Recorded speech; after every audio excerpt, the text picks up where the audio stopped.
Es gribētu sveikt mūsu olimpiešus vispirms ar piedalīšanos olimpiskajās spēlēs, jo tas tomēr ir katra sportista sapnis piedalīties tur. Jūs esat to sasnieguši. Lielums no jums jau ne pirmo reizi. Tā ir laba zīme, ka mēs varam un varēsim vēl vairāk kā iepriekšējās trijās reizēs.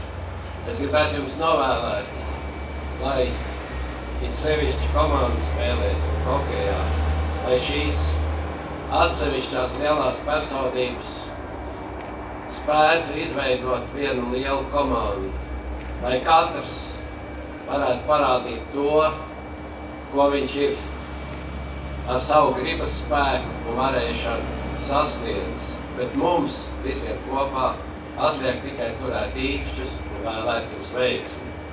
Es gribētu sveikt visus, it sevišķi mūsu kaimiņus, lai mēs kopā sasniegtu vislabākos rezultātus.